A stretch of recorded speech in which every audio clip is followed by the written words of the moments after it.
mua te whatalo whatu sa mo le atu pele ni foi taeao fou, ni taeao mātango fie mai le lii. I le swafo tātou 𝚟𝚒𝚙𝚢𝚑𝚣, tātou lii mo tātou whaolo Iesu Keriso. E toi whatu lima toi lau polo kalame o le malu taeao faaleagaga I taeao tasi mo le atu le lima whatalofa o le whawawina ni o tātou polo kalame I taeao tasi malu o le taeao faaleagaga moli atu mo o ilo mota mo lo lawa. Ia wafo I se tausinga faaleagaga mo I tātou I le nei fo I taeao ia le talitonunga o lo o manuia tātou umai au mawhanwhano tātou lii ma lo tātou whaolo Iesu Keriso ma lo le usu ma lo fo I le taua tai le nei taeao ma lo le onsai le fo I tātou anga mai le whai unga le nei vai aso a o tō maupea le anga le lei ma le whamaoni o le tue tono a inga tono nuu mai ka le sia whapea le atu nuu o lo tau no pia I mau mawai ma lo le ngalulue ma lo whai whaiva ma lo wha ma lo losi ma lo le whaalongo tingao a wale whea ngai ai ma so o se wala wina se atu tātou whatalo whainungo pena tawhailangi le vaenga o le taeao whatalo whātu I lato umalawa o mai mofa funga mai lunga o tātou wala ata o tātou digital la TV ma lo se fua muia whatalo whātu sa molo watu no pele ma lo le whaitatalo ma lo le taptapuai o lo o manuia I whaiva o tama whanau ma lo I le tātou sponsors I lato umalawa lo langalongoina le tātou tautua mlaulanga le Global Kingdom TV whaamanuia te lele atua e tusa ma la o tau anga lelei whasoa o wale moli ino le tala lelei I so o se tuli manu e fia o le nei ke lope se atua le tātou whatalofa ma le tātou whatulima le nei taeao le au whaingaluenga tofia le atua I le whaangaluina la o tau pito la au whaanono mnui le li wā ia se manuia o tātou tangata wā se manuia o Samoa ma le tala le lei whaftai tai tā puai whaftai te talo lo wa manuia ai se o tātou watunu pele o Samoa ia le taeao lea ua pale mai tātou ainga I lunga o tātou YouTube live ma lo se fo manuia whape fo tātou ainga lea ua awai mai lunga o tātou Facebook live whaftai le pale mai lea ua tātou mafuta fo le nei taeao se o tātou whalongolongo fo I pole ase fitala I mai o le tua mo tātou nei taeao ai wha malo atu malo le ala usu malo fo I le usu seu I tute ma whaiva le nei aso e le talitonunga o lo vai lo tusa le wha malo longa le tua ia te I tātou umalawa wha manuia tele le tua e tusa ma le whenga iai ma ngā luenga o le nei fo I asu tofi o lo tātou iai se tātou whatalofa I lunga o tātou au nanga whatalofa atu le uso au na whafowina tani elu ma futa mai papa toi ma lo se fua manuia I la sunga fou whaftai fo I le awai mai lea taimi mo lea taimi whamanuia fo I le tua I le whenga iai ma lava singa o le nei aso whatalofa atu le uso ia J. Brown Viliamu whaftai uso le mafuta mai ia whamanuia fo I le tua I le whenga iai ma o 𝚟𝚑𝚑𝚣 o le nei aso God bless ia whatalofa atu I sio to fine pele I le lii moana talavou ia ma le tātou au nanga le Christian Remnant Radio ma le tātou TV I Samoa ia lofte le atu mo o le to fine alofa atu ia lavi whamanuia fo I le tua I le whengai ma ngā luenga o le nei aso Patalofa atua I sio to fine le faltua ia Valasi Junior ia mafuta mai fo I le nei taeao ma lo le usu haftai fo I le awai mai ma lo fo I wha malo losi le nei vai aso le atua ma lona finangalo se atu le tātou whatalofa I Otara ia soifua manuia sio to fine pele ia ula whaleni ma lo le soifua manuia le taeao ula o a mai oe ia wha manuia le atua I ngā luenga whai o le nei aso Matalofa atu ho I le au na le tua sunga le whawhiangainga ia Fitz, le tau, le mana ia whamanuia tele le tua I le mafuta mai su mai pasta, tala mai au ia e whaifo I star taimi ia I nei tato ofisa alofa tele atu mo oe le uso au na mali whalitua whapea le ainga Ia whatalofa atu po I sio o tolua po le tina o le ainga Sara, Tanielu Preta, talofa tele mo oe, ia whamonia fo I le atua I le whenga iai, mau tiu te whai o le nei aso. Nawa e sila ifo I lungo le tatou pokalame le tatou ainga, ia nawa ia le tatou au tū na o le tū mau. Lua le Timoteo e lua fa I po tolu, na alo ta oto ise malu taeao faaleagaga mo tatou te vaavaahi ai mo tatou faitau faasoa tufa au mai e avatu maua se faasiliga malosi mo tatou lenei asu e faapena fanau o le atua e faamafanafana e fe pelepeleai e fe faasoaai tufa le upu o le atua ia e faamalosia I pe tatou ia e faalautele atu hoi le faatalofa lenei taeao ia sio matou tamaitaʻitaʻi ia Bishop atiu ma le tavai 𝚗𝚑𝚙𝚢𝚛 Amerika Samoa ia faamanuia foʻi le atua ia te o le tamā faafetai le tatalo faafetai le taputapuaʻi ia o feaga iai foʻi auauauna I le feʻau ma le galuega faatalofa atu foʻi I le ʻaufaigaluega le atua I puapua leone Amerika Samoa ma lo lava le galulue se atu foʻi le faatalofa lenei taeao sio matou tamaitaʻitaʻi Niu Silanei le suga le toʻina ia Freti sega I faafeagaiga mo latou faletua faapea foʻi le fioga le apostolo ia misa ma le faletua malo tauataʻi foʻi lenei vaiaso malo galulue malo auauna I le atua ma lona finagalo patalofa atu foʻi auauna le atua I so o se tovine ma so o se fata faitaulaga o loo latou folafolaina le tala lelei mai se le ʻaufaigaluega folafola I so o se aai ma so o se magaala o loo latou totō le fatu o loo latou folafola le afioga le atua I lea tunuu ma lea tunuu malo auauna malo le alolofa I le atua ma lona finagalo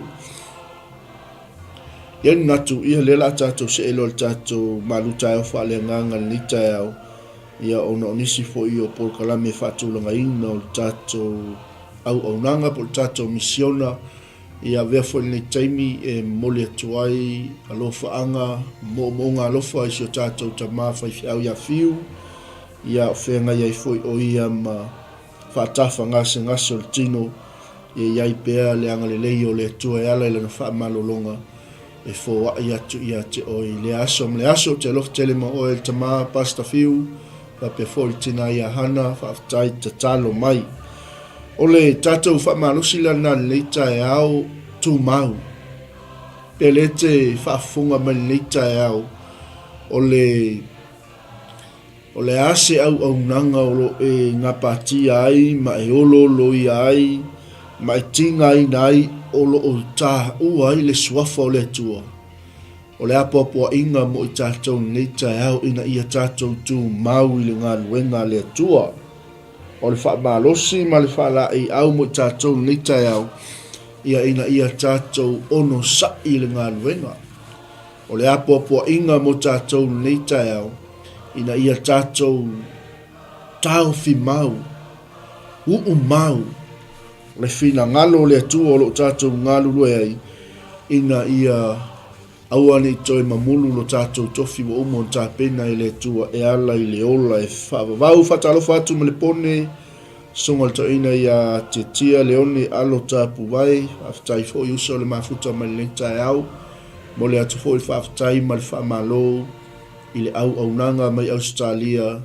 ia o loo faalogologo ai foʻi le upu o le atua e aʻoaʻoina e lausuga auauna le atua malo faatumauina pea le faamalologa le atua ia te o le uso ia e maisi o lana faauʻuga le poto ma le atamai e faasoa ai le finagalo le alii ia auā le tatou misiona ma le tatou talaʻiga o te alofa tele mo I le uso tiatia faamanuia le atua I le aiga lenei taeao o upula ia na apoapoaʻi atu ai le apostolo I lona atalii faaleagaga ina ia mafai ona toe faamalosia pea lea te mai mo faafofoga ma lenei taeao ua amata ona tau vaivai le au nanga ua tau o mai le whaapalapala, ua tau wau ina o mai le musua i le ngā luenga, mai whaamarosi mo i tātou nei taeao, tū mau, holding fast. Mai leo tala Paulo ilona tali i faaleagaga. Ia whaamalosia oe Timoteo i le alofa tū noa o loo ia ke riso Yesu. A o tā mafuta ma e au auna i le tala lelei, ma mea umana e whaalongolongo mai ai a tau i moli mau e totele, ia e tuina atu i tangata whaamaoni, o e ua mawhaia o na ao awina inisi. I iele li, i iele atua. O le apoapoa ingana lea le apostolo i lona atali, ina ia whaamalosia o e Timoteo i lea lofa tu no le tua. Ma mea umana e whaalongolongo mai ai a tau i moli mau e totele, ia e tuina i tangata whaamaoni, o e ua mawhaia o na ao au ina atu inisi. E se ma le matango fia o tātou Malu taeao faaleagaga le taeao, pe a le lei la tātou whaalongo, pe a le lei le tātou whaalolongo i le anganga o le tua, le anga o ia leo lo whaamalosi mai a te i tātou. Whatalofa atu si o tina i a 𝚗𝗚𝚎𝚅𝗚𝚑 le whaletua, whaftai le awai mai le taeao, God bless.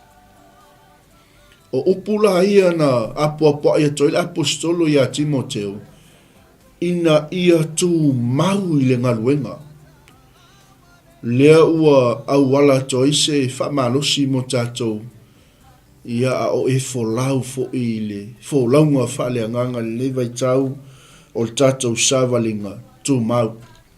O a mea uma na o au inai o le angang pa ia, o a mea uma na o au inai o le atua. Fai maila ia o Paulo ia Timoteo, o mea uma na e whaalolongo mai ai ia tau, e ala i moli mau e totele, ia e tu ina atu i ni tangata whaamaoni, e whaapena fo i tātou o e le kerisiano, tātou o tangata filifilia, o e ua wala awina e le atua i lona fina ngalo pa ia, lea ua ia ta i tātou au penga o taua, ia tātou tu ina atu i tangata whamaoni, o e ua mawhaia o na aoa o ina atu i nisi. Ni ia le atua, le anga fu ele mwhaia e tangata i toa tasi le ngā luenga le atua. Ele mawhaia e se i ka le sia stasi le ngā luenga le atua. Ele mawhaia e se tali tonunga e tasi le ngā luenga le atua. Le ai e ngā lulua e whaatasi. E au auna whaatasi le tino ke wiso. I le moli mauina ma le longo ina o le tala le lei. Ina ia tātou tu watu lai tangata whamaoni. O e ua mawhaia o na aoa o ina atu inisi. Amene. O le ata fo i leo tātou i tonu o tātou ainga. Ina ia le leile whaavae a o awina tātou whanau. Ina ia mawhai o na tū lai mai lātou. Lātou te whaau awina le whi au male ngā luenga mo le lumana. Hallelujah. O le apoapoa inga ina ia tū mau le ngā luenga Timoteo, ia whaamalosia o i le alofa tū noa o loo ia ke riso Yesu. Ia iai taitonunga o whanau uma lava o loo i lalo o le whaamalumalunga o latou mātua, o so se kale sia, o so se lafu māmoe o loo i lalo o le whaamalumalunga o le taitai po le leo māmoe. O latou uma ia o loo whaalongolongo i moli mau e totele, e pei o na aoa o ina ai latou e le leo māmoe, e pei o na aoa o ina ai e mātua o whanau, ina ia mawhai o na tu ina atu i latou e o, ina ia mawhai o na latou wa o ina atu inisi, ina ia mawhai o na whaatala le ina le lalo langi. Amene. Ni ia le tua, a talo fatu fatua, te pora tutanga le vau, ia whaamanuia le tua i le mafuta mali nei taeao, e fo i le anga le lei o le tua ia te o e male ainga alo fatu faifi au, tatou whilo istaimi. Ameni. I ia le tua, e lei lava seisi mea e whaamalusia i tatou, o lea lofa tu no le tua, e na te whaamalusia i tatou o tatou whea ngai male fo launga faaleagaga.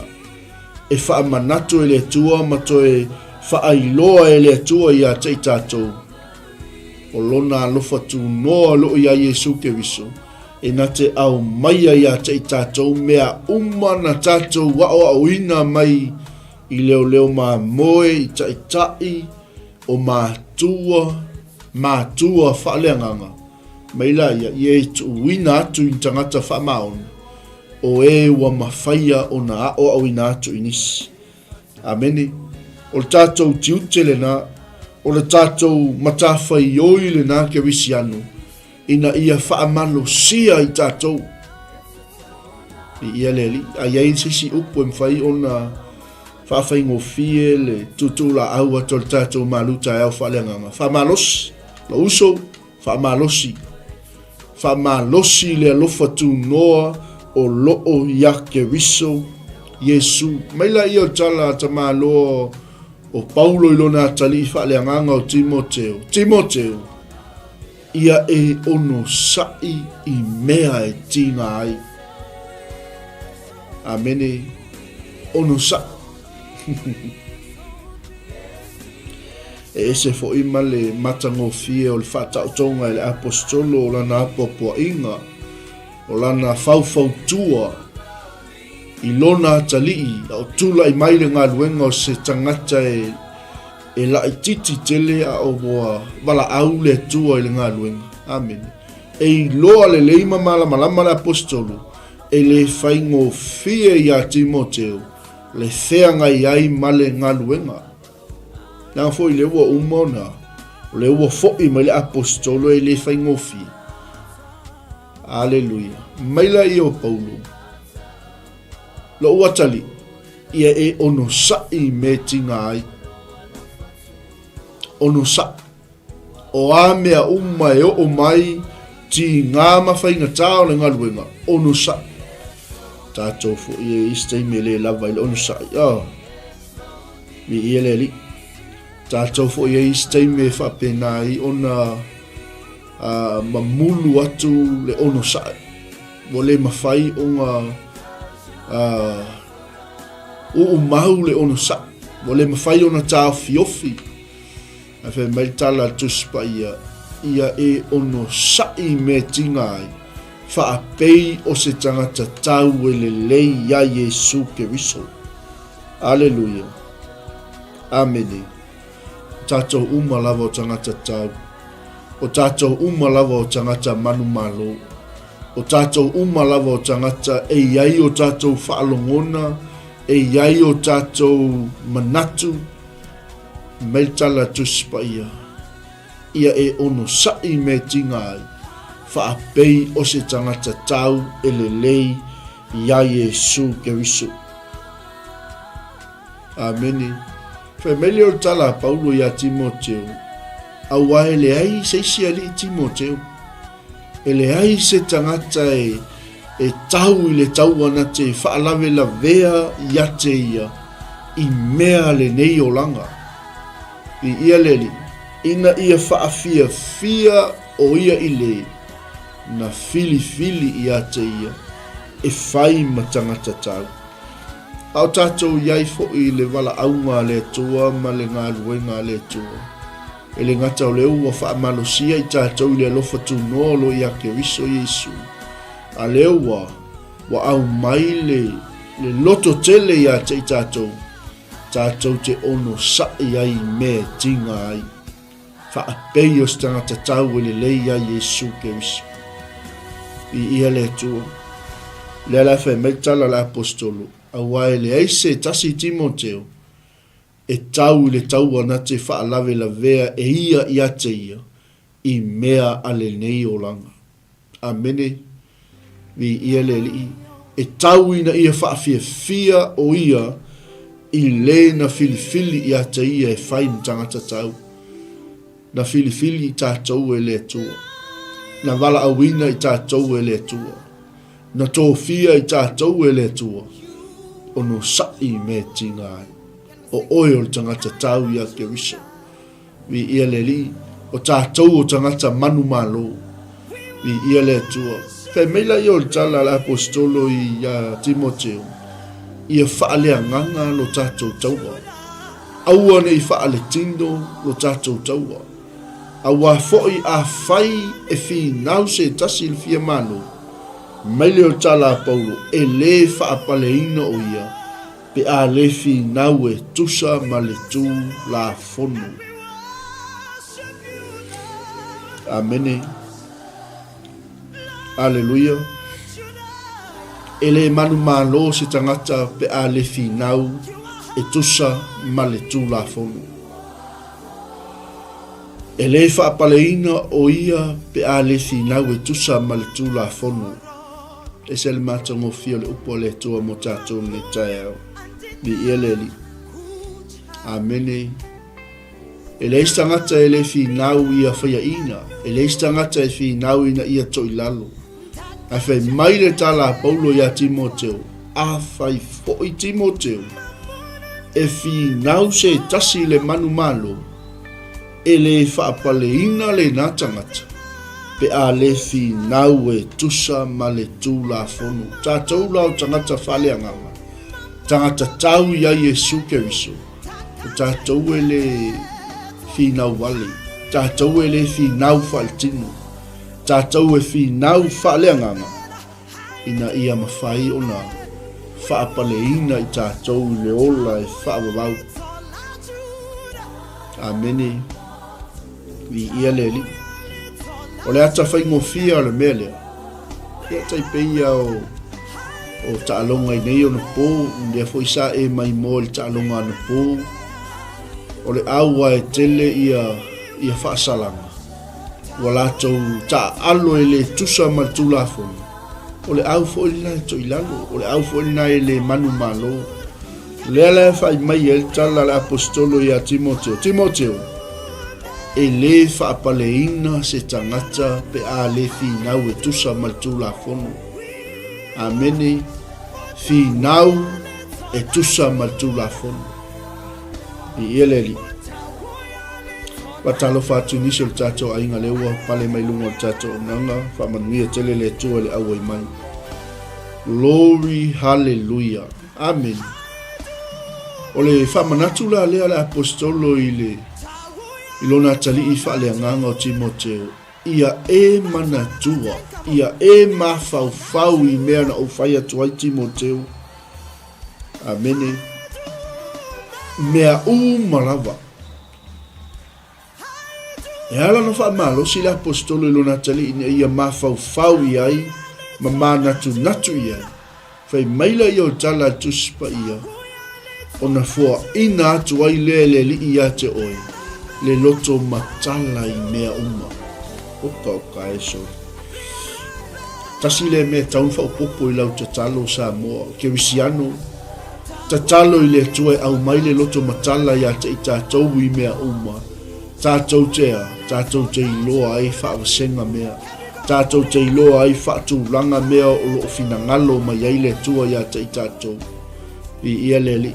Whai maila i o tala le apostolo. Timoteo. Ia e manatua Yesu Keriso. Manatua whawhea. O ia ua whaatuina mai. O ia na ye woti. E tusa mala utala lele. Amene. Vi ia le atua. O le mori mau lea le apostolo i lona atali. Vi ia le li. O le mele ua o tinga ina ai. O le mele ua o nono tia ai Timoteo. O le mele ua peia ia o peisea i o se pangota. A o le afionga le atua e le nā tia lava. Amen. Praise the Lord. Hallelujah. Fatalofa atu foi tofine ia terina vaunga whaftai le mafuta malita au. God bless. ia e mana tua ke riso. O le na whaatuina o ia na ye woti, e tusa mala utala le lei. Wewa i le whaamnato le apostolo ilo na tali. O tātou whaamnatu ia tātou whanau le tātou tala le lei. Amene. Niela le aleng whai mai lo le o le apostolo ia Timoteo. Timoteo ia whaamalosia o i le alofa tūnoa. Ia e ono sai me tinga ai. Mea umana e whaalongolongo mai e ia tea o i moli mau e tō tele. Ongo sai e ngā. Tu maua i nai le whi au male ngā luenga. Amene. Inu iai mea o ona. Praise the Lord. Sa vali ai to tonu o popo ngā mawhainga tā.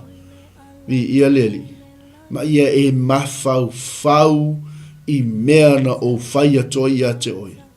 Ona fua ina mai lea e le tua ia te oi o le loto matala. Hallelujah. Glory, praise the Lord. Fatalo fatu fo i le au na le tua sunga le lia o mawhiti vai onga. Whamanuia le tua le mafuta mai le taeao. Ia e mana tua ke riso. O leu o whaatuina mai o ia na ye woti. E tusa mala utala le lei. San o le mea leo o ti ngā ina ai. O le mea leo o no ti ai. Iau ona o le tala le lei. O le mea leo o peye iau o se pango tā. Vi ia leli. A o le afionga iova. E le nā tia lava. E le no tia lava. O te apoa ia tupea ia te oi. Tu mau. Whamalosi. Vi ia le tua. Mawhau i mea o whaia toa ia te oi. O na fua ina atu lea le tua ia te oi o le loto matala. Amene. Makaukia ia o le whaamnatu leo o mai le apostolo ilo na tali.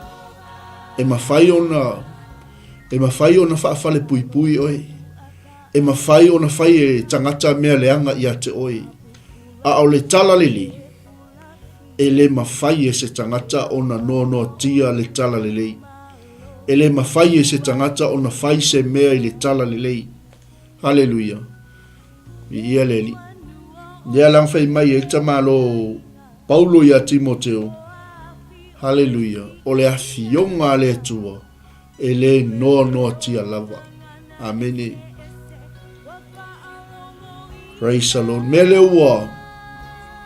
Ole mele o te ono sai ai mea ona o le au filifilia. Amu ia i tātou. Na ono sai le apostolo i ti ngā. Na ono sai le apostolo i pōpua ngā. Na ono sai le apostolo i le sasa malfetongi maa.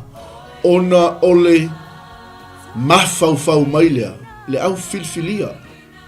I ia le li, lewa iai oe mau mai tātou uma. Someone paid the price for us. Oai, o Yesu Keriso. O lewa whaatuina mai o ia na ye woti. Lewa, whai maitala tuspa ia. Upua Paulo ia Timoteo, san, o le tangata le na whaatuina o ia na ye woti. E tusa mala utala li lei. Amene. Mea leo te ono sai ai mea ono le au whiwhilia. Ina ia maua i latou lava. Le ola e whaavavau o loo iake riso.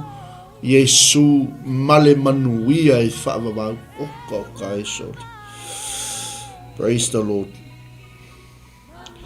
Talo fatu le uso au auna Anthony. Talo fatu Amerika Samoa. Ia whapefo il tina ia oli. Potongi whaftaile awai mai fo le taeao. Hallelujah. O pula ia te malona popa o toi lona tali. O le mea leo te ono sai ai mea lava Timoteo lo atali san. Ono o tou le au filfilia. Ina ia maua e o tou lava le ola o loo iake riso Yesu. Male manuia e whaavavau. Amen. Praise the Lord. maua foi le noa share le upo le tua il fanau share le upo le tua i uainga share le upo le tua i pele mama mae ia toi. Aleluia. Fa malosia i tatou le lofa tu noa lo ia ke wiso Yesu. Ia tatou ono sai me tinga ai. Ia tatou mafau i mea wa umana o ina i tatou. Ina ia tatou maua le ola e whaavavau. Awane ngalo ia te oe ke wisiano o tatou o tangata filia. Amen. Le ana fai mai le apostolo Timoteo o le mele o te onu sai ai mea uma ona o le au filia. Ina ia maua i latou lava le ola o loo ia ke riso Yesu a toa male manuia e whaavavau. Amene. Mi ia le li tatou mafau ai ona fua ina mai le tua ia te i tatou o le loto matala. Fatalo fatu Sara vai ma lor soifua manuia fa manuia le tua i le mafuta mai. Amen. I ele mai la io o isi la ia upu apo ia le apostolo i lona tali Timoteo o le upu moni le nei. Amen. This is the truth, my son. This is the truth. Timoteo o le upu moni le nei. A wape a fai tātou te oti whaatasi mai Yesu Keriso. Tātou te ola whaatasi ai fo'i mai ia. Pe a fai tātou te onosa. Amene. Mea lea sa mōlo watu no pele. Whamalosi. Aua le whaavaivai. Aua le whaaparapala. Aua le musua. Le anga o leo tātou wa. O leo wa tātou oti whaatasi mi Keriso. O lea fo'i o tātou ola whaatasi ma Keriso. Pe a whaila tātou te onosa. Amene. Taeao manuia i sunga whawhengainga. Taisia visesio whawtaile awai mai. Whaamanuia te lele atu. Se te le la le vaenga le onosai. E tatau ona tātou o pongi e te tau on tātou whaangai o ia le ono sai. Wai le nga a mata mai al tusi ono sai me tinga ai. A le fau tātou o mai i le vaenga o tātou whaasoi upo le apostolo i lona tali. Amen. Ni ia le tua. Pe a whai tātou te ono sai. Lea la tātou te oti whaatasi mai ia. Tātou te ola whaatasi mai ia. O ai. O Yesu Keriso. I ia leli. Ai whai maila ta malo i lona tali san. Pe a whai tātou te whaafiti ia te ia. E whaafiti foi o ia ia te i tātou. A whai e le whaamaoni i tātou. E whaamaoni pe a lava ia. E le mawhaia e ia o na whaafiti ia te ia. Wow. Oh. Praise God. E se male whaamaoni o le tua malana upu mo tātou ni taeao. Le tiofa e mai le tala la apostolo. Timoteo o le upu moni le nei. A wape a whai tātou te oti whaatasi mai ia. Tātou te ola fo i whaatasi mai ia. Pe a whai tātou te whaafiti ia te ia. E whaafiti fo o ia te i tātou. Ameni. A whai tātou te le whaamaoni. E whaamaoni pe a lava ia. E le mawhaia e ia o na whaafiti ia te ia. Glory, hallelujah. O le apopo inga la apostolo. Ina ia tō mau le ngaluenga. Lea ana a mata le apopo inga la apostolo Timoteo. Ia whaamalosia o i le alofa tū noa lo i ake riso Yesu. Ono sai me tinga ai. Fai meila i o tala la apostolo lo na tali. Timoteo. Ia e whaamanatu ia te i la tau ia mea. Whaamanatu i le kalesia. Whaamanatu i le ainga o le tua. Whaamanatu i le au whaatua tua uma. I ia le li. Matau tino i luma o le li. aua ne i lātou whewhina wai i upu e le eise aonga ai wha se seina ai o e wha longo i ai. Amene, ni ia le atua, ni ia le ali. Ona winga tau na tino mai le ngaluenga le ono sai. A whai e tino mai le ngaluenga le ono sai. Ua tonu i o tātou manatu. Ua tātou wa. Ua tātou oti whaatasi mai ia. Ua tātou wola fo'i whaatasi mai ia. Ai a whai tātou te whaafiti ia te ia. E whaafiti fo'i o ia te i tātou. A whai fo'i tātou te le whaamaoni. O le se senga la lea. E whaamaoni pe a lava ke wiso. E le mawhaia e ia o na whaafiti ia te ia. Amene. Alleluia. Glory, alleluia. Le ala whai meitala te malo. Timoteo, ia e whaamanatu le kalesia ia mea. Ma tau tino i lumo le tua. Aua nei lato whiwhina wai upu. E le ai se ao ngā. Kai. Ia naua e moli mawina le to tele o tangata ua. Whinau. Whiwhina wai upu e le se ao ngā. A o le dangerous o le mea. Fe mele o le tala a Paulo. Ai wha se na ai o e wha longo i ai. Ai leile onga mo tangata e whinau. Fe whina wai upu e le se ao ngā. Amene. O se wha manatu fo i lea mo i tātou tai. Tu lou au na le atua o le upu e tō i a te au. Nanga le whai mai le tala alapostolo i lona tali. O le whaife au. Timoteo, ali i whaife au. Ia e wha manatu i a te i la tau ia mea. Le ka le sia, le lafu maa moe, le au kerisiano, le au pa ia ma le au whatuatua. Ma ta au tino i luma o le atua. Aua ne i la tau whewhina wai upo e le sia o ngā. Amen. Patalo fatu a taua Ione, whamanuia tele le tua le mafuta mai. Amene. O le onga la leo le tātou whiwhina wai upo e le seaunga. E wha se nai. O e wha longo i ai. Amene.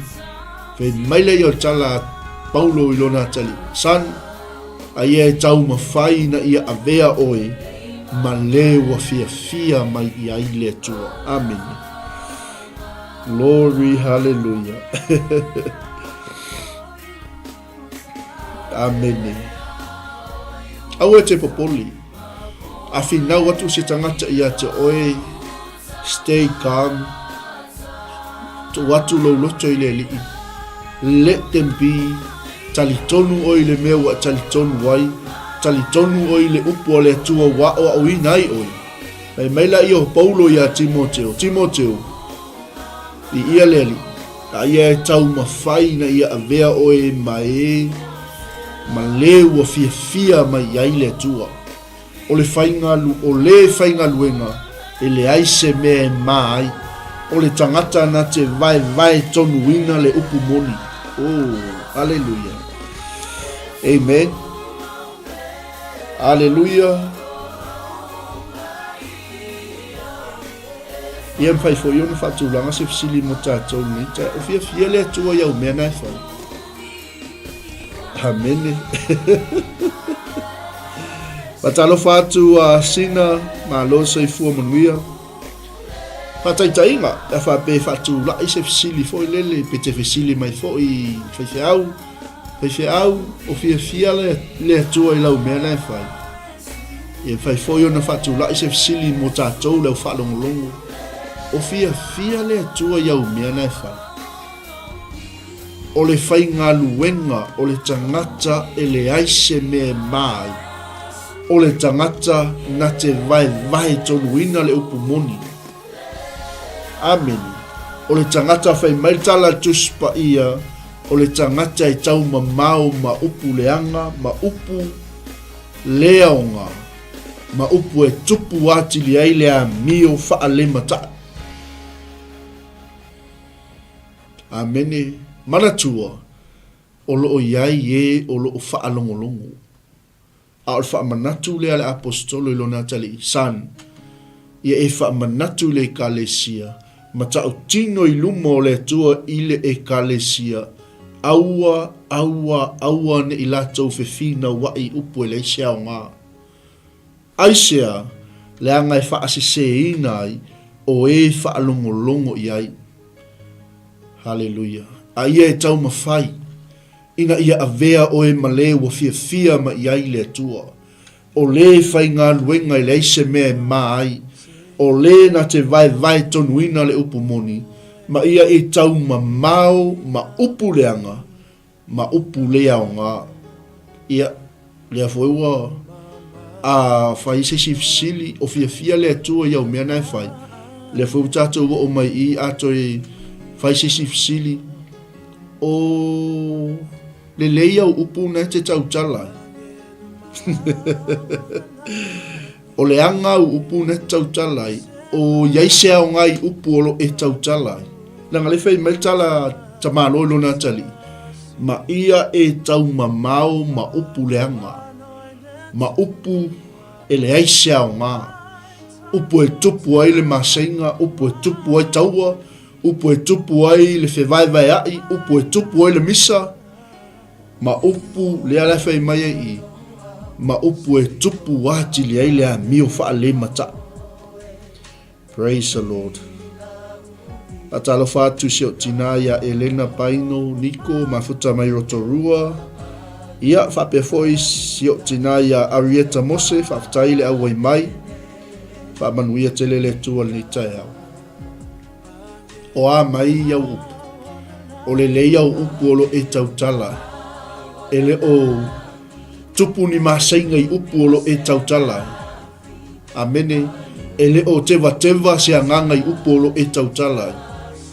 Ele o tupu ni whewai inga I upu olo e tautala. Amen.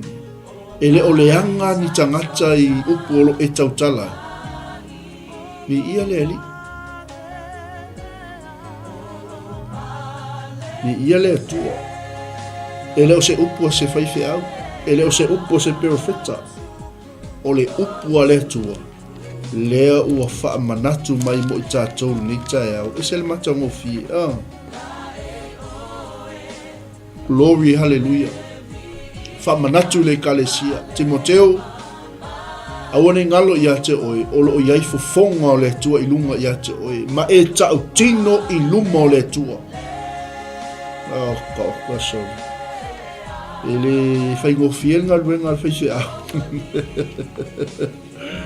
Ele whaingo fienga luenga stama o Timoteo, whai ole la I titi o le tama, whai ole au le lei o le whaise au, a le whai mei e alu e tu I luma o le kalesia, ma tau tino I luma o le tua. Ekalesia. Aua ni o tau fefina wai upu e leisea o ngā. Aua ni o tau fefina wai upu e whaasisei nai o e whaalongolongo I ai. Amene. Aia o tau tau mawhai. Pe o upu o le tamā loilo na tali. Aia e tau mawhai. Timoteo ina ia avea oi ma le ua fia mai I ai le tua o le whai ngā luenga e le ise me mai o isi taimi so le maa tātou tala le o isi taimi a whai atu I tamaiti tātou o le sto na I le tātou tala inga pe e mumusu tamaiti vole le o e tutu e whai le wala au e whai le e fola le fina ngano le tua. Amen. Ai teilo. Ele o tamaiti le whale tonu. O tātou mātua tai I le whale tonu. Ele o ao ina tātou. Tamaiti I le malamalama e tauna latou malamalama ai. O tātou so. O tātou o apostolo. Tātou te o e fola le tala le nui. Pei o le lava tau o le nei misiona. Matai o lusu marfafa I posu marfa ai o tau o atu e whai nuu malawa masou ma papa tiso atu ia te ilatou I le suafa o le tua le tamā le tua le alu le tua le anganga pa ia. Preach the word, preach the gospel fola le tala lelei. Fai maila ia o tala Paulo ia Timoteo. O le fai ngā luenga i le ise me mai. O le tangata e na te iloa vai tonu wina le upu moni. O le tangata e tau ma mau ma upu leanga ma le leaonga. Ma upu e tupu ati le ai lea mio faa le mata. Praise God. Hallelujah. Atalo fatu ya Nina Filippo so kimi faftaile mafuta mai famanuia tele le tua.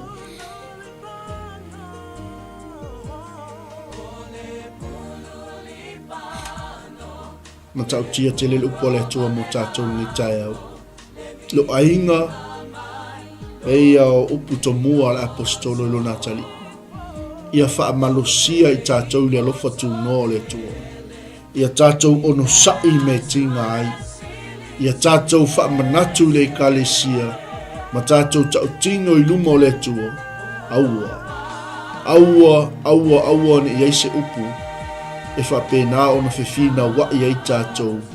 E le aise au ngā. Ai wha asei nai o e wha alongo ai. I ia leali. O lea laua malama le apostolo i le kalesia.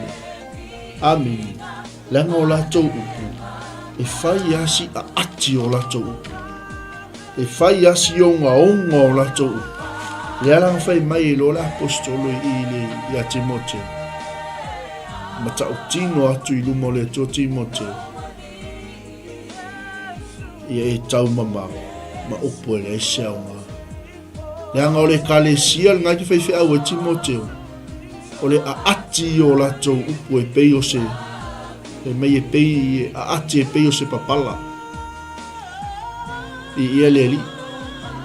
Ngai whai ngoa whai mai o le umenio ma file tau. Whai upu nai sfur marfitu. Whai mai o oila ua ia. Ua se sei le upu moni. O lo whapeani. Ua mawai le toi tu. E whaalongo ni tangata whapena. E mei e wole toi ai se toi tu. Amen. E le toi ai se toi a fio mai o Yesu.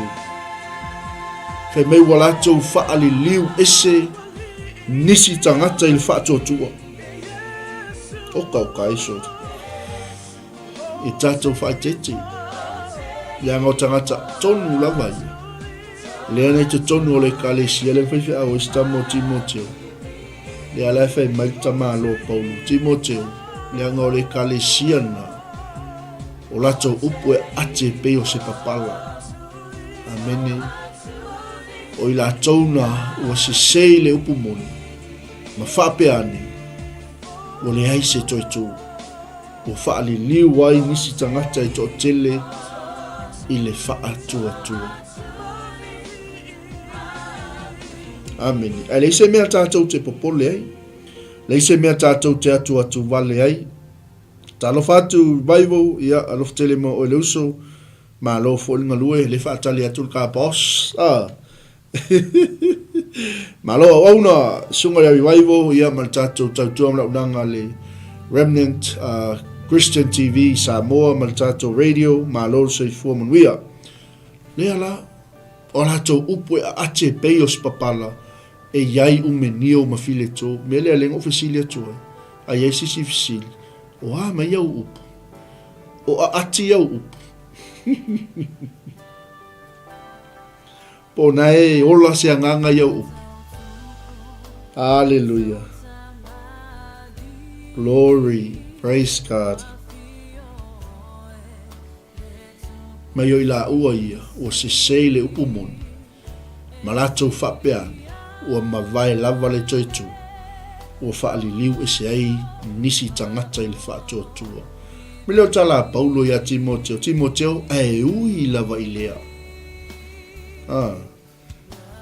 Nikti oa whai mai tala tu spa ia o le tupu lua lea. Saito male titania.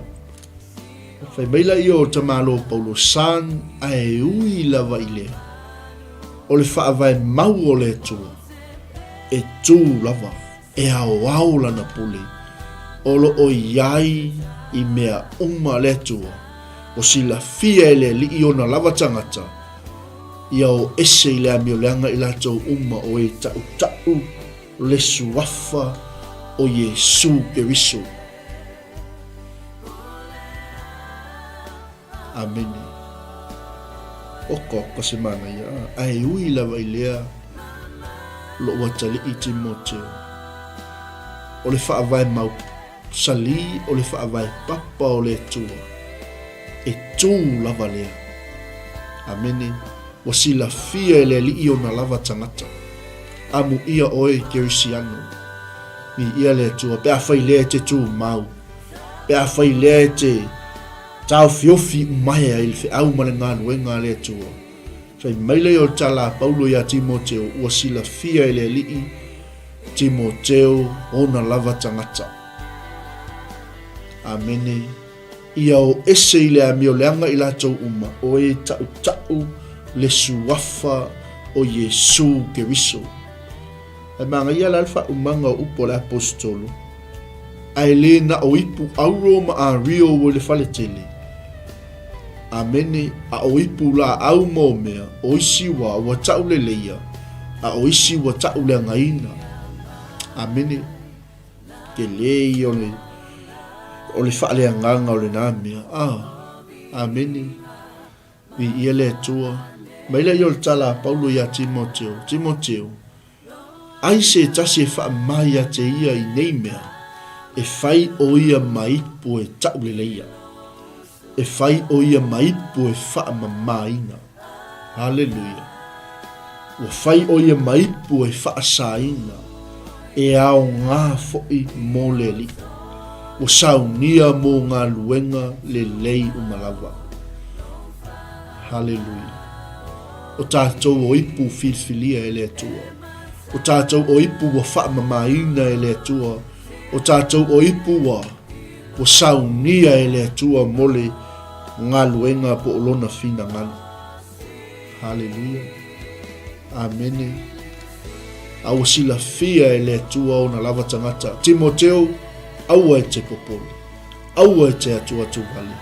Lewa e tautino I luma o le tua. Hallelujah. O le fina ngalo le tua. Ia tātou o ese I le amioleanga. O I latou uma o e tau le suafa o Keriso. Amene. I ia le lii.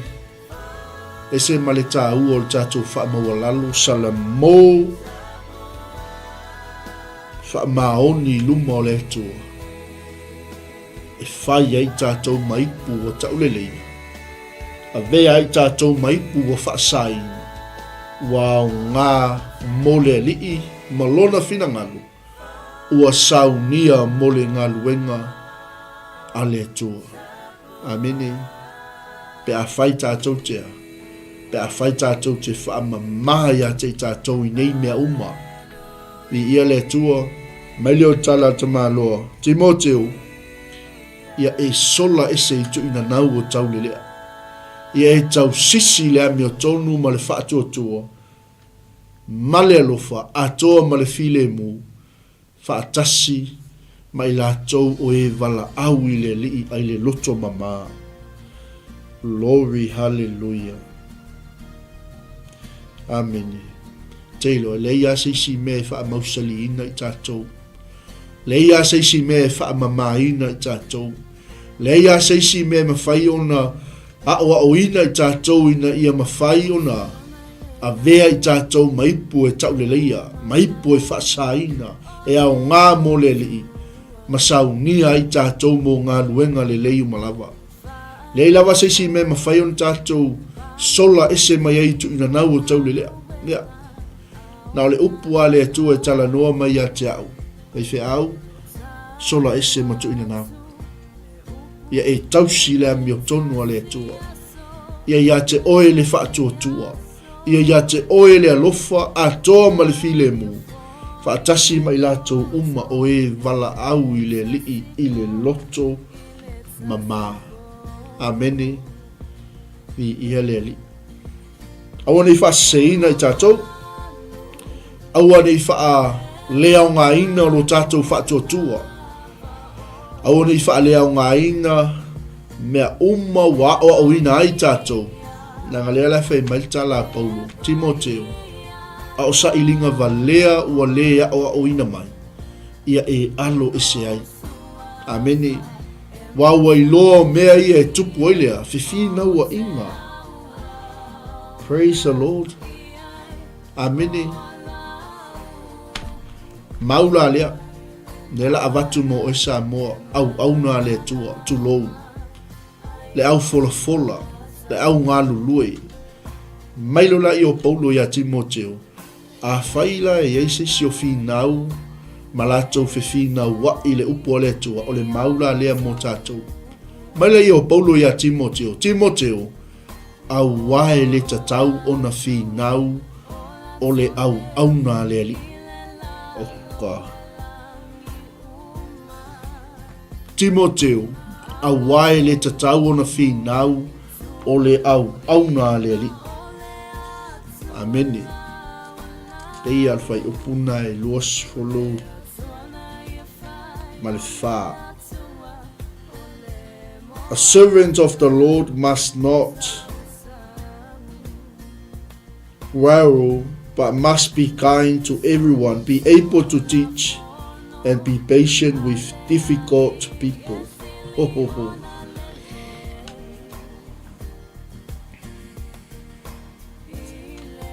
Hallelujah. Ai la nisi fai mai e foi lele te tau na fa saol me le tau na fa saol me ele saol tal tonunga le ele saol tal tonunga le. Hallelujah. E pe pelo le me le e pe pelo le me le. Ale wa monta tu fa longo fai mai tala la apostolo ya Timoteo o mea ia e a o atu le kalesia ma e tau tino atu lumo le kalesia. Aua ne i whiwhina wai o tau i upu leanga ma upu e le eise au ngā. Amene. Hallelujah. Pai mailola i o Paulo i. Awa e le tatau o na whinau o le au na lele. A ia anga Malu i tangata uma. Ia mawhaia o na o atu. Ma ia ono sae. A o atu foi, ia o atu maleanga Malu, i o finau mai, i leli. Amene. O le sini ma le wha moe o le finangalo o le apostolo luna tali.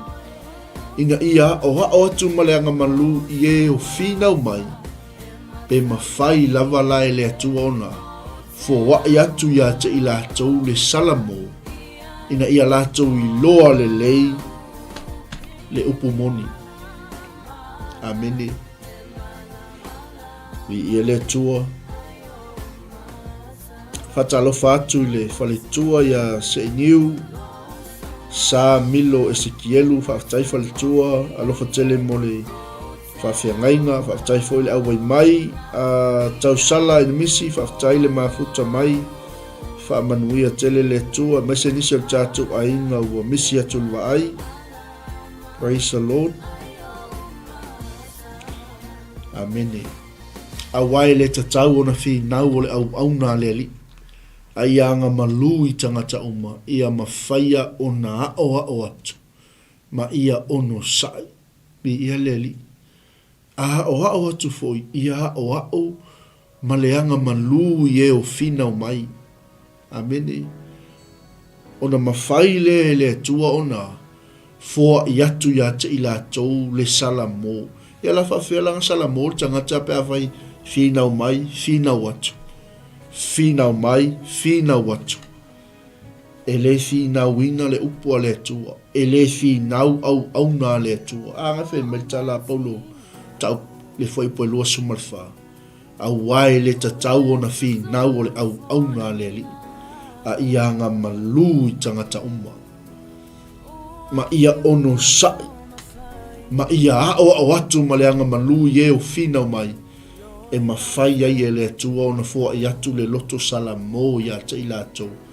Ina ia lātou i loa le leile upumoni. I ia leli. Pei mai lola i o tala Paulo wha o matatou Malu taeao faaleagaga o i latou ia latou wala mai foʻi na moi le mai leia le 𝚗𝚑𝚑𝚡 o e ua maua e le 𝚗𝚑𝚑𝚑 ina ia faia le finagalo o le atua. Amen. Amen. Ia lenei vaitaua faaogā e tagata le upu o le atua e oso faʻi ai lesi tagata. Faaogā e tagata le upu o le atua e ateka ai lesi tagata. O whaonga e tangata le upo le atua e whapena ona tau mawhai e prove ai se mea i leo fia i lesi tangata. Amen. Alleluia. Ai ese lale mānai o le fi nau mai. Ai e a o atu maleanga malu. Ma ia teo fatu i o tātou loto. Au wae le tatau ona fi nau o au nā leli. A ia o atu maleanga malu ma ianga malu i tangata uma i ia leli wa atato wa o atu maleanga malu ye o fina mai ona mafai le tu ona fo i atu yo lato loto le sala mo ina ia lato i loa le upu moni i ia leli ona ala le o lato mata faaleanga pe ona fai mai o Paulo o i lato ia na latou momoi mai leia le 𝚗𝚑𝚑 ia ala mai o e na maua e le 𝚗𝚑𝚑 i tonga fitileanga ina ia faia lona finagalo e upu a le atua. Aleluia. Amene. Ia o le tatou malu taeao faaleagaga lenā le taeao tumau holding fast. Amene. Stand firm. Ia whaamalosia i tātou le alofa tūnoa o loo ia keriso Iesu mai leo tala Paulo Timoteo ia e ono sa'i me tinga ai e pei o tangata tau ia keriso Iesu e le whaapaleina se tangata e le tau e tusa ma le tulafono. Amen. Tulafono le tātou. This is our rule of law. This is our constitution. Amen. O tātou whaavai lea. Amen. O tātou tulafono lea. E te tau ai ona. E te tau ai ona tātou salamo. E te tau ai ona tātou tūmau. Ina ia auani o tātou whiwhina wa iai upo e leise au ngā. A ia tātou i loa le iai le upo monia le atua. Amen. Lo ainga. Pei on whaamanosi o Paulo lona tali. Ia tau mawhai na ia vea oe ma le wa fia ma iai le atua. O le whai ngā luenga e leise me mai. Nate vai tonuina le upu moni. Whaamanuia le atua ia te oe le taeao. Whaftai tele le mafuta mai se atu le upu le atua. Nei o tātou ainga. Wō mai masani le tino ke viso. Ia iai le anga le lei o le atua le whawawina whai o tiute ma whaivo le nei aso. Tale tu la sfulma lua i Samoa o le sfulma tasi New Zealand nei anga i atu tātou ai maino e mamau le ala ia ono loo malolo si o tātou tamawhai fi au ia fiu ia e tusa ma le whaatafa ngase e ia whamanuia le atua le awai mai whamanuia le atua e tusa ma lau whaalongo le upu le atua le nei aso tu mau i le ngā luenga le atua tu mau le wala aua le atua o wala awina i oi. Amene. O amea umo wa tāpena e le atua mo oe malu ainga o lau au nanga i le atua malona fina ngalu. O fea lava se fata faitaulanga. O fea lava se malai wa umo na ato faina i le atua mo oe te ngalue ai. Au na ai. Tau tua ai. Whamaoni. Tu maua i nā. I ia leli. Ia iai le ameo tonu le atua. Ma ia iai le matau i le atua. Ina ia aua ne i whaasiseina i tātou. I tangata ua whiwhina wai upu. I le aisea ngā ma upu leanga. Ia, whamanuia tele le atua si o tātou ainga whaftai le whaawanoina o lo taimi. Whaftai fo i le mafuta mai. Malo le ngā lulue, malo whele ono sai lea ua tātou iai vai ainga ma vai tau mawha whele ni taeao. Malu taeao faaleagaga mo oi. God bless. Shalom. Shalom.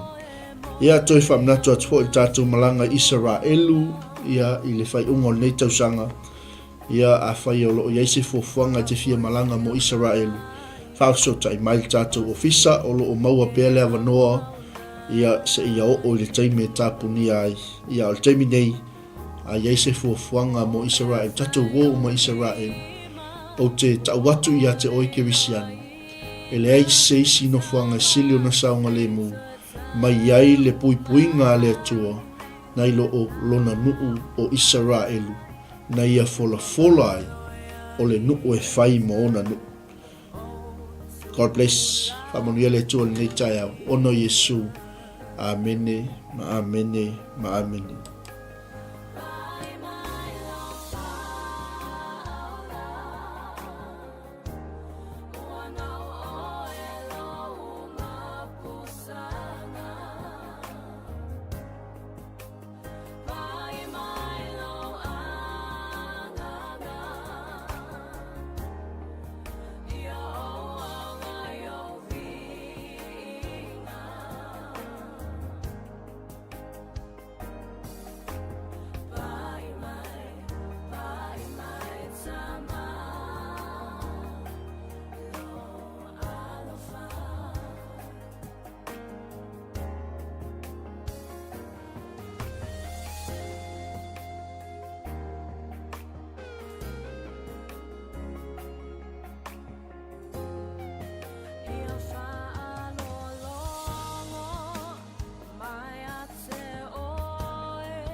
𝚟𝚑𝚙𝚢𝗚, Shalom. It is with great joy that we invite you to join the Global Kingdom TV channel's first ever trip to God's Holy Land, the land of miracles, the land of Israel, the land of the Bible.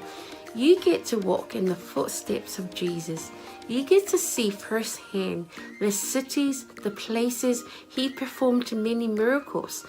You can take a boat ride on the Sea of Galilee, see the surrounded towns and cities that the Gospels write about.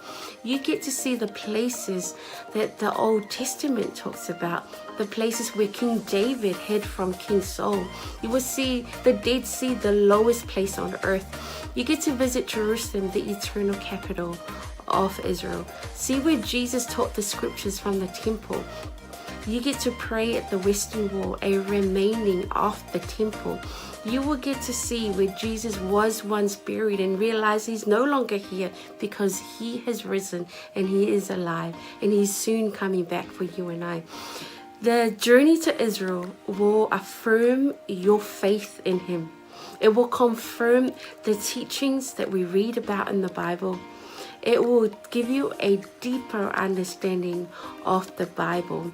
It will help us in our journey of faith here on earth. And I encourage you, take this journey. It will change your life. It changed mine. God bless. Shalom, shalom.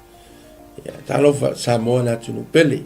Ia fa talofa antu le fiafi ngo suala ulu pulfo matamua sa longa ifo fanga ia palauli ia ile tsanga tasi le lua afes fu fitu male lua afes fu valu ia sa ia sa no malanga tua i 𝚟𝚑𝚙 Samoa na tunu pele o te fa ftaile tua na vano le lei ia tonu fo lo ia te oese la ngona fa pena na ifia alu pa ia pro no le tua ia ele se taimi po e talo fo ile tua mo se taimi ia le mi le le lua afe lo lima lo fa pena na ia fa mo moe le tatu malanga ia fa te fia malanga mai lo ainga ia se noa o te fia ia se la ngona sa ruitawina ilo tangata ino tu mo va ai le mongo olive ia lo ia pe fetanga le tua le malile fio fa lua mai o Yesu Kristo ile la lolangi nei mai o le a fio mai o ia ma tu vai on ao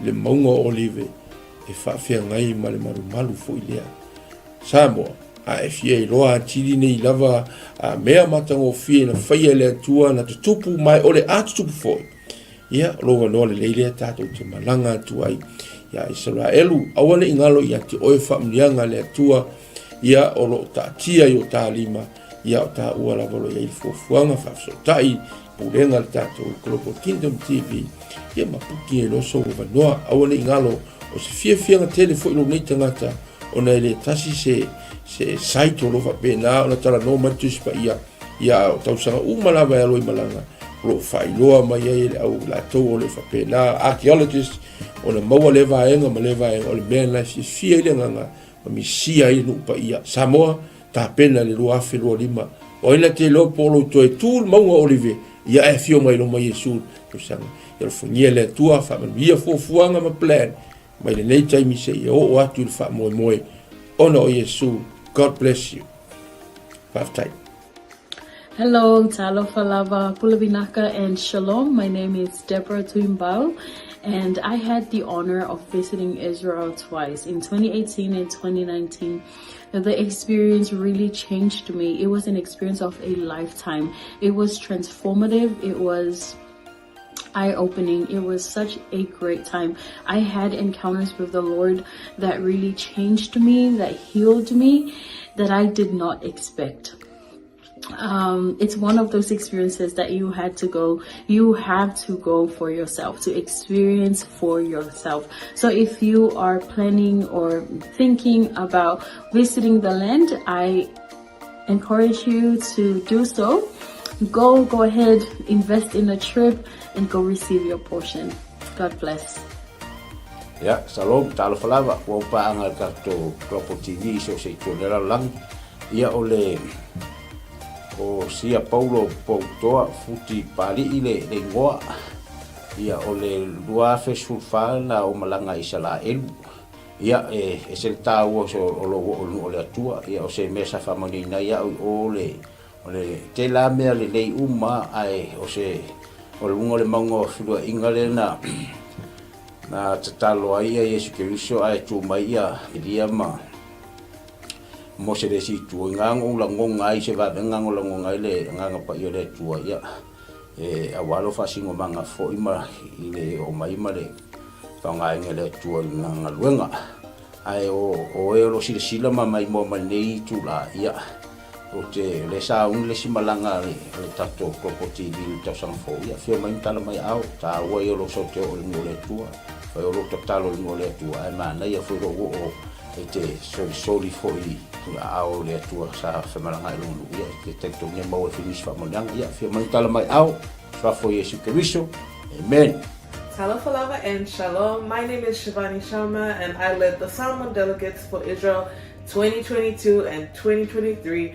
And both groups went to Israel for the Feast of Tabernacles, which was around September and October of both of the years 2022 and 2023. And I just wanted to come and share some encouragement and some quick encouragements for those who want to go to Israel this year.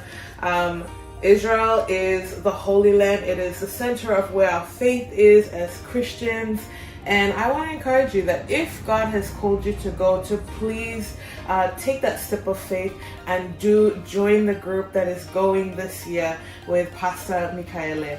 And I want to assure you that going to Israel is a trip of faith. You may not have all the money in the bank, but if God has called you, I believe that the Lord will open the door and make the way for you to go and receive whatever He has for you in Israel. And I'll just share that being in Jerusalem, the city of our faith, the city where the center of where everything happened in the Bible, it's an amazing experience, and there's nothing quite like it.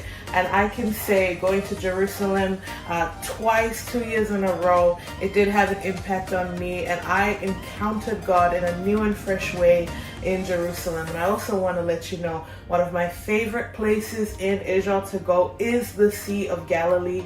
And we know from scripture that the Sea of Galilee was where Jesus did many miracles and ministered during His time here on earth.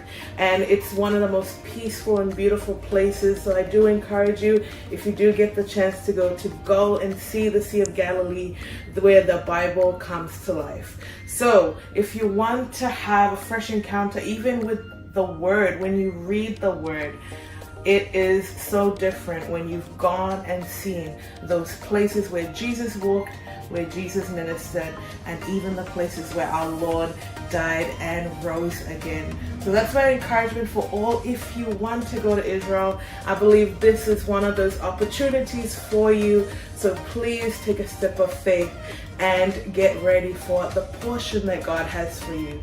In Jesus' name. Yeah.